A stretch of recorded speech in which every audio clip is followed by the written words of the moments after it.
Colorado, Mr. Gardner. Thank you, Mr. Chairman. And Mr. Padalino, to your response, I mean, we're a farm equipment dealership. We sell tractors. We've never once relied on the government to provide our GPS signal. That comes from satellites. That comes from a tower that we ourselves put up. That's a private sector solution.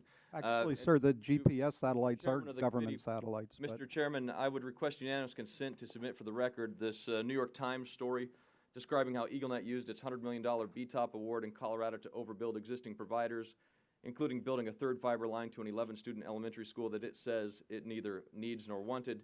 Without objection. And I have several other letters that I would ask to be without objection. Thank you. Administrator Strickling. Suspend. I'm sorry. Letters from companies in my district and throughout Colorado, PC Telecom, CCOM, Blanca, one from... Without objection.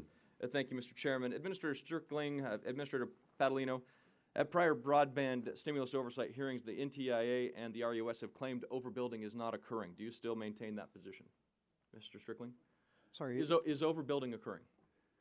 Well, it depends on what you mean by overbuilding. But as I said earlier... Just a simple question. Are we overbuilding? Are you laying fiber where existing fiber exists? That's not necessarily overbuilding, as I explained in my previous answer. Existing fiber exists? I'm sure some of our grantees are doing that. Has EagleNet in Colorado put fiber in the ground where existing fiber exists?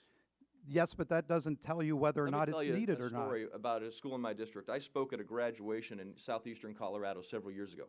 The graduating class was one. There was one graduating senior. That school that had one graduating senior when I spoke there has 3 fiber connections: CCOM, Fairpoint, and EagleNet. 3 of them to a school that I spoke to that had one graduating senior.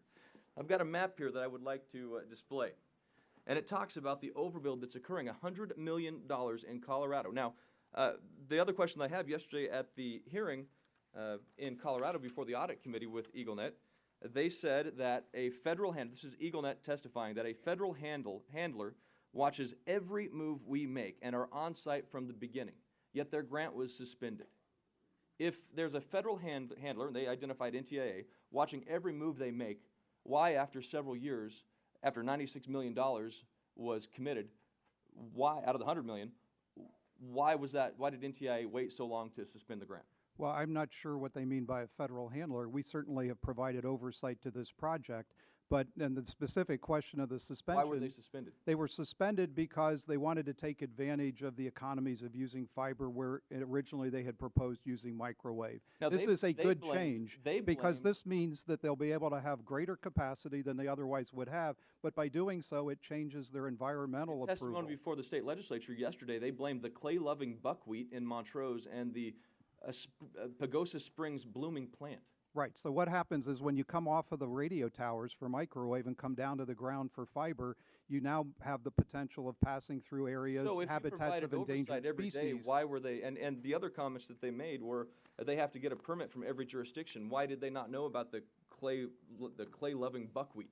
Well, I think it's been discovered as part of the process, but there's 2 separate issues here. One is the permitting that they need to get, whether or not they're a federal grantee, but as a federal grantee, they also have to get an overall environmental assessment.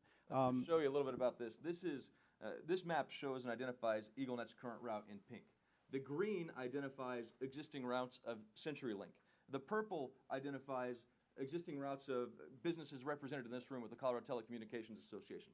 Look at the duplication. PC Telecom, a company 60 miles away from my hometown in rural Colorado, 100% overbuilt by EagleNet. 100% overbuilt by EagleNet. This is the Eastern Plains. Yesterday they testified, they said that it is built on the Eastern Plains first because this is the easiest to get to. But that's also why you have all of these other companies that have built existing fiber in the ground, while places on the western slope that truly need it because of the mountainous terrain have received nothing.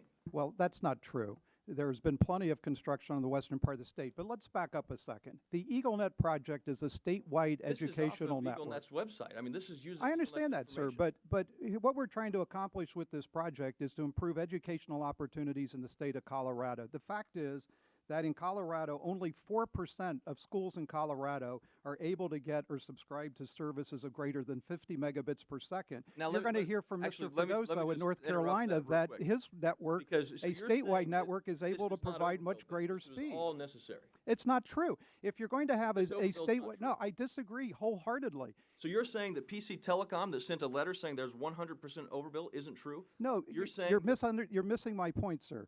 What I'm trying to say is that what is trying to be accomplished in EagleNet is to figure out why Colorado and fix the problem that Colorado is so far behind the rest of the nation in Colorado. terms of I live in broadband a to town of schools. 3,500 This has to be people, accomplished through a 30 miles away statewide from network. the border of Kansas. I'm sorry? I live 30 miles away from the border of Kansas, a town of 3,000 people.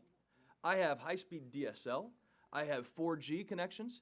I have incredible opportunity. I have 2-3 other high-speed internet connections that I can choose from. My daughter goes to school at that. I have never once heard them come to me saying, we don't have the internet that's necessary for our kids to learn. And my daughter goes to school there. Now, well, sir, can I put into the record this chart that shows that Colorado is behind states like North Carolina? I mean, your problem is that 4 megabits per second to a school. $20 million. Why did EagleNet turn down the opportunity to use $20 million worth of technology that a private telecom in Colorado had offered them instead of overbuilt? Well, let's go through the facts here, because I think let's take just a moment to go through this. At the time at which EagleNet went out to build the eastern part of the state, they went out on an RFP.